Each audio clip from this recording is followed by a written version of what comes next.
Hello everyone, and you're so much welcome to today's tutorial, and I still remain your shoemaking made easy tutor Odurole Mojibola, and today I'm going to be showing us how you can actually work on your patterns. Probably you have a pattern and you find out that is quite small for another size, and you're looking at, okay, how do I increase the size, and we are going to be using the Birkenstock pattern as our major focus in this particular tutorial.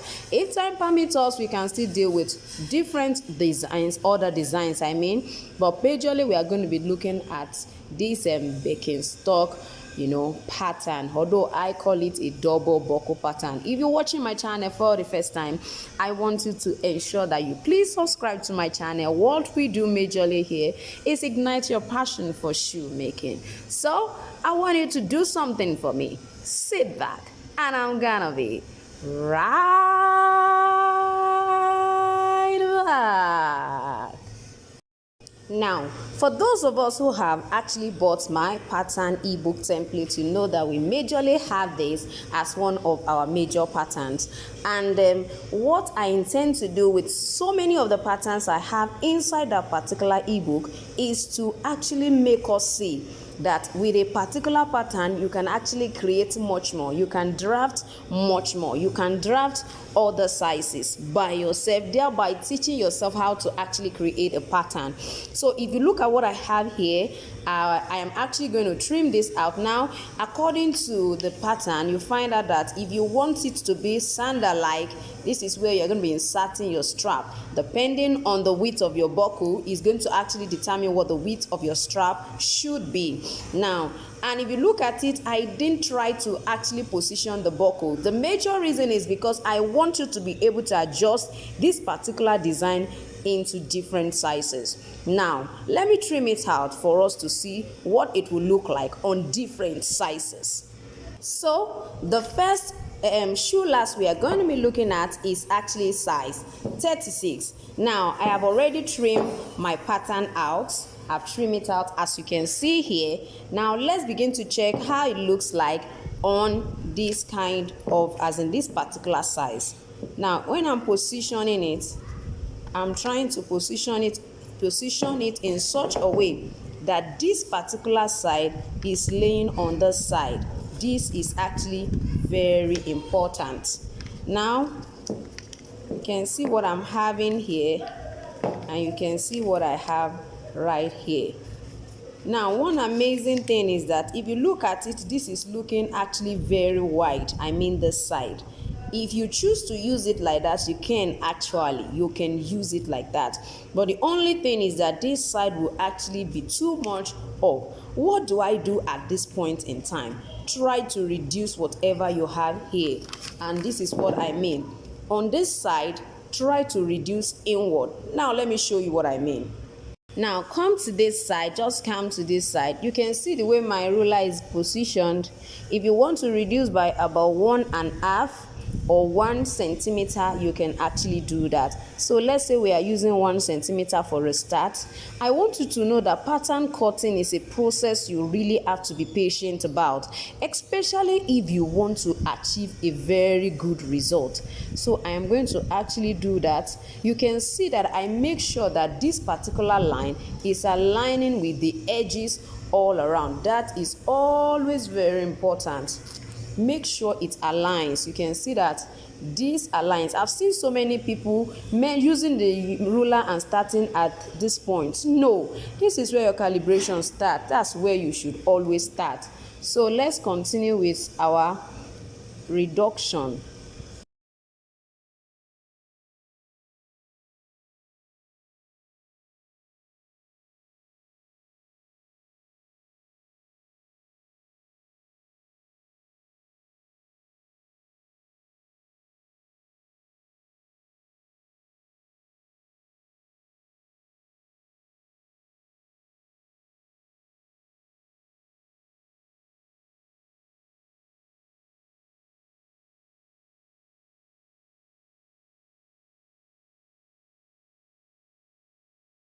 Now, if you look at what I have here, this has been reduced. the whole width has been reduced just to suit this particular size. So it's always very important for you to actually make sure that each time you want to create a pattern, you work along with what suits your size. Now if you also want to reduce on this side, you are going to also follow this same pattern. Definitely this particular one, I mean this particular extension, can be wider than this one.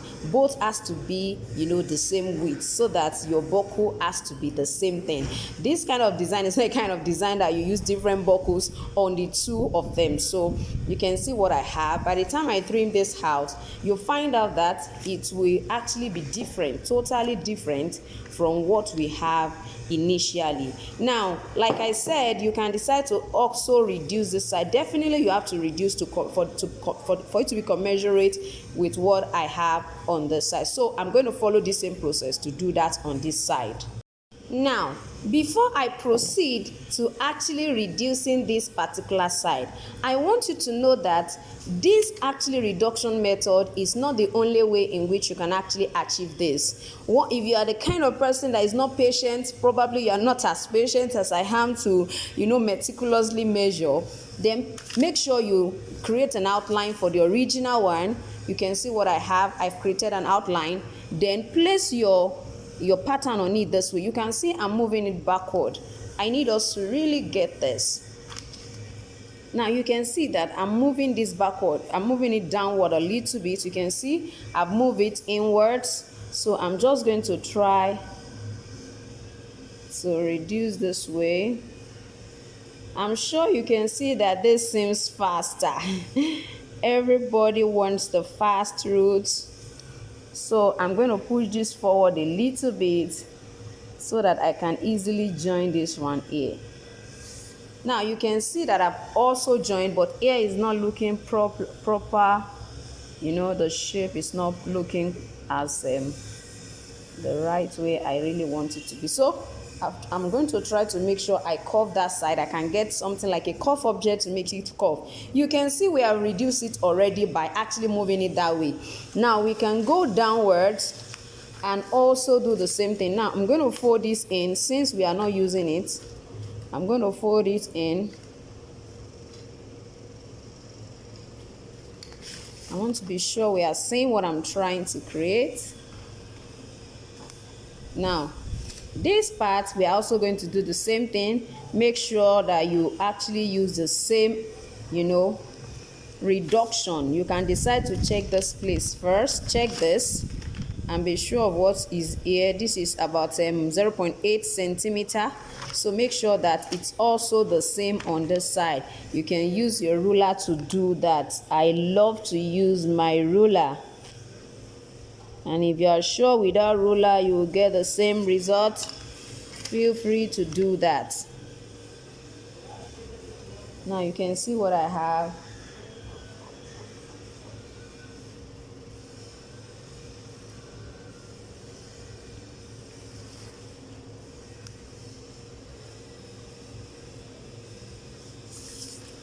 So now you can see that I've reduced on the two sides.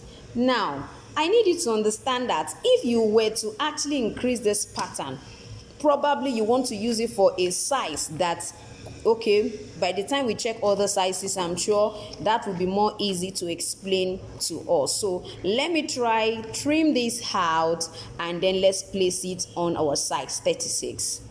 This is our new pattern. You can see what this one look like. I'm sure you can see how it perfectly suits what we are doing here. Now if you want to actually reduce this space between here, you can also reduce it if you so desire. If you want to reduce it, you can. If you want to increase it, you can.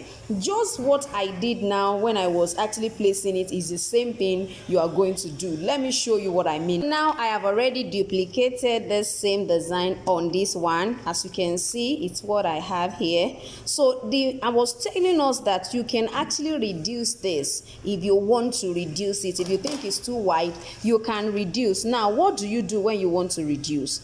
Now you can decide to actually measure, because I don't want us to be having irregular, design on our pattern. So for this one now, I can decide to just take it inwards just a little bit, like 0.2 or 0.3 centimeter. So I have a 0.3 here. Now this is it. So since it's like this, I'm going to try to, now you can push this in also. I really want us to get this, so I'm going to pick it up. It was like this initially, then I'll push it inwards a little bit, then return back, the curve. You can see I've already pushed it inwards like that.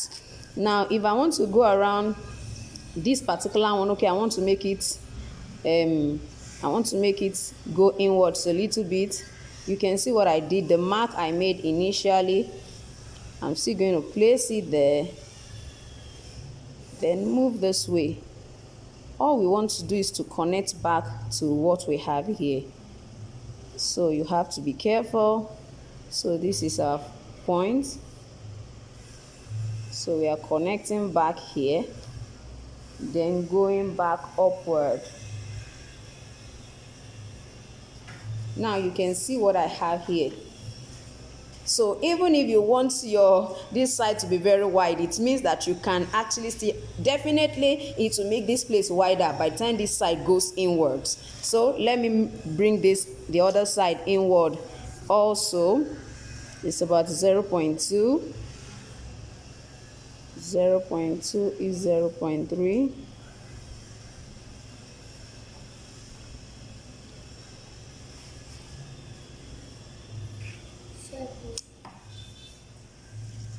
So you can see that I've actually, reduced it inward. Now let me trim it out for us to see what this will finally look like.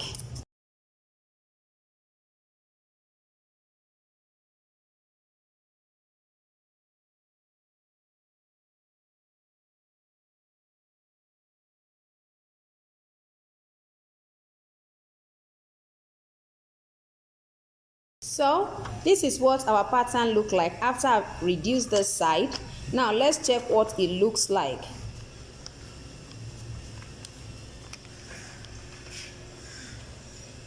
Now you can see. So if you desire the width not to be as wide as what we had initially, then definitely you might want to, consider reducing what we have right here. You can see what I have. You can see what it looks like. So if you prefer it this way, well, that's fine. And I'm sure that this is actually perfect for this particular size. Now, if you are going to be increasing, it definitely means you're following the same process. Now, let me show us what our initial pattern look like on a size 40 last. So now this is a size 40 last. I used 36 initially. See what it looks like on a size 40 last. If you choose to use it that way, fine. If you don't want to use it that way, you can decide to reduce like we did the other time. If you want it smaller, yes, you can make it smaller. Just reduce, like I said. This one may not be as much as 1, maybe just 0.5, and then you are good to go. You can see, I think this part is fine. The front also is quite okay if you don't mind. I think this is also fine for this particular size, except you want to work on this particular center by bringing it inwards. Now let's look at what it looks like on size 44. So on a last 44, size 44, let's see what it looks like.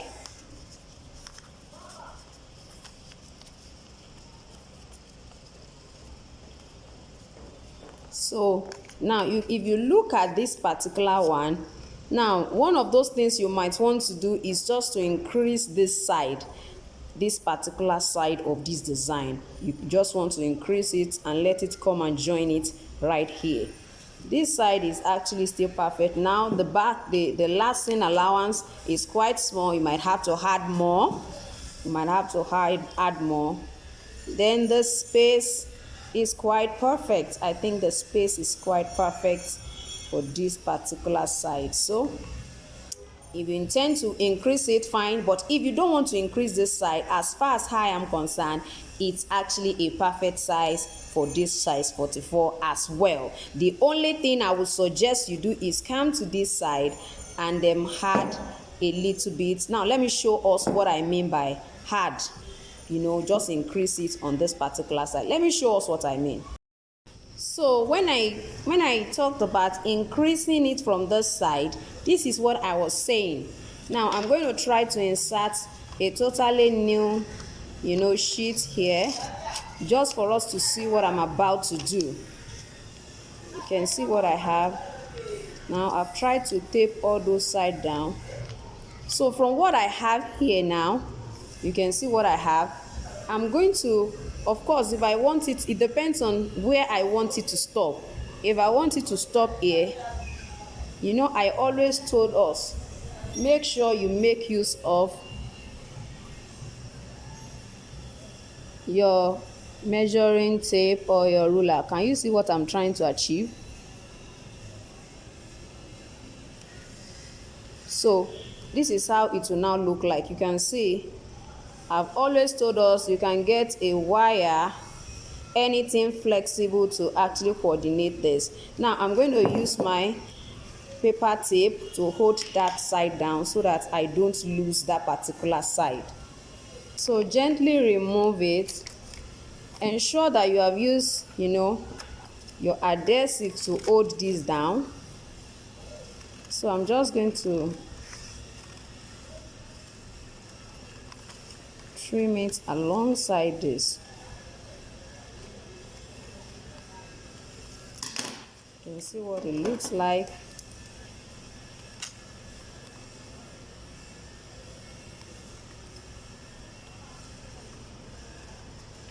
Now let's check it out now. So see what it's going to look like now. We're going to have this. You can see that it's now wider, but this side is still intact. It's wider now and this side is still intact. You can see what I have, and this is wider. So that is basically what I intend to show us today. You can see that we have actually taken a while to actually show us this. Now I need you to know that there are so many of your designs that you don't really need to, you know, stress yourself about. All you need to do is to follow this simple technique and you will achieve a beautiful result. Please let me know in the comment section what you have learned from this particular tutorial. Now, once again, I need to remind you that I have a pattern template. This is actually part of what I have in my pattern template, as well as this particular one that I just worked on. A lot of other designs for children are also attached. You can see what I have here. I have so many kinds of design right inside there.